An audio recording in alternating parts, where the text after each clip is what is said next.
The national left-wing media lying through its teeth today. There's no other way to put it. They were trying to claim that President Trump's comments referring to MS-13 gang members as animals was directed at all immigrants. Now, Press Secretary Sarah Huckabee Sanders turned the tables on this liberal smear campaign at today's briefing. The president was very clearly referring to MS-13 gang members who enter the country illegally and whose deportations are hamstrung by our laws. This is one of the most vicious and deadly gangs that operates by the motto of rape, control, and kill. If the media and liberals want to defend MS-13, they're more than welcome to. Frankly, I don't think the term that the president used was strong enough. Joining me now is Congressman Keith Rothfus. He serves on both the Judiciary and Financial Services Committees. We'll talk about the Russia investigation in a moment. But first, we have to talk about this, Congressman, because, you know, I'm reading a piece from Vox, V-O-X. It's a website that a lot of newspapers and magazines and television stations get their talking points from. They're the ones that really seem to put this out, saying it's not clear whom the president was referring to when he mentioned animals, whether he was simply picking up on Sheriff Mims' reference to MS-13 or referring to deportees more broadly. I saw the entire roundtable discussion yesterday. It was absolutely clear that the president was picking up on a reference to MS-13 members. I mean, this is just a smear.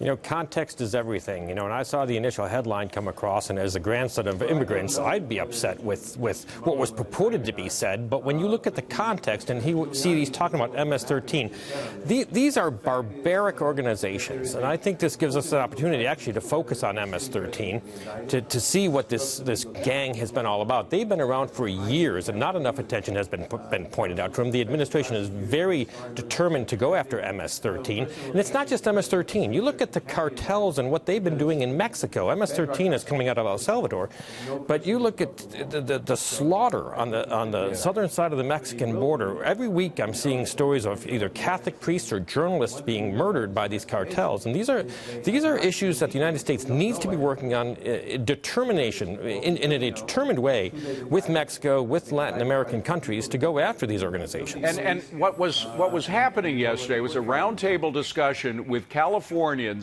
who were siding with the president against the governor who's created this sanctuary state, because the violence that you spoke of happening in Salvador, all over Central America and now Mexico, is cascading into the United States as a result of the sanctuary state law. And that's what these people were complaining about. They're desperate for help. And the word, I think, is also getting out to Californians who more and more. There was just a town in Los Angeles County that is joining this federal lawsuit against the sanctuary state.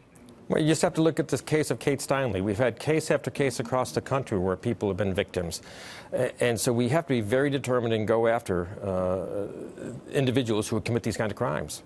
DACA. Let me just ask about that, because some people are complaining that the rhinos are at work inside the Beltway, trying to come to some kind of compromise on DACA. What's the very latest on that? Well, the compromise is the bill that we put together that I'm co-sponsoring with Chairman Goodlatte, Chairman McCall. We're tying border security in with a solution for the DACA situation, making sure that kids who came here as a 5-year-old, for example, it's the only country they know, we're going to give them a legal status, but we're going to secure the border at the same time, because we want to make sure that we're not having the same problem in 20 years. And it's very important for people to take a look at this good piece of legislation.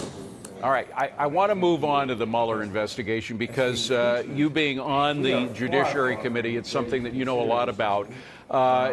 First of all, the extraordinary news that there was essentially a spy that was set up within the Trump campaign itself. I've never heard of anything like that done in a presidential election, particularly on a candidate who actually won the presidency. What is your thinking about all this? Well, fact after fact seems to keep trickling out. It's been very frustrating trying to get information out of the FBI, out of the Department of Justice. They redact things that don't need to be redacted. We had this issue with the House Intelligence Committee's report. They finally unredacted things, and they were redacting things that didn't make them look too good. And it's very frustrating as you conduct oversight to not have these agencies be as forthcoming as they should be. I spoke at a police academy graduation last Saturday. I talked about how important the rule of law is in our country, and I made the point that we have these police officers go out and defend the law for us. But I said to them, you also are subject to the rule of law. That's a principle on which this country is founded. So well, it's been unfortunately, a lot of the agents, the FBI agents on the street and law enforcement have to rely on the higher ups, who are very often political appointees. Like, for example, Rod Rosenstein, who was the one that created the Mueller investigation itself. Right now, we have a judge who has been able to look at, and he's probably looking at it as we speak, the scope memo. That is the memo that Rosenstein wrote for Mr. Mueller that defines what he is supposed to do. This judge thinks he's gone way beyond that scope. When are we going to be able to see the scope memo, if at all? We should see the scope, and this was an issue a year ago as they launched the investigation. I was curious as to what the scope would be. For example, was it going to be look at all of Russian attempts to interfere with the election? Were they going to be, talking with folks affiliated with the Clinton campaign? Now we know all about the Steele dossier, but every week we seem to have a new set of facts. And when you take a look at the different players in here, the whole Lisa Page, Peter Strzok affair, exchanging tens of thousands of texts. I know. It's just mind-boggling. It is. All right, we are going to have an Inspector General's report released relatively soon, at least about part of all these investigations. We are hearing from some that there may be criminal referrals or notice of criminal violations. I don't think the IG can refer a criminal case, but at least he can suggest that there have been criminal violations. We haven't been able to confirm that at Fox Business or Fox News. Do you know anything about that, about whether there will be criminal violations in the IG report? Well, I have no information at this point. We just take a look at the IG report on Andy McCabe and how he was found not to have been forthcoming and truthful.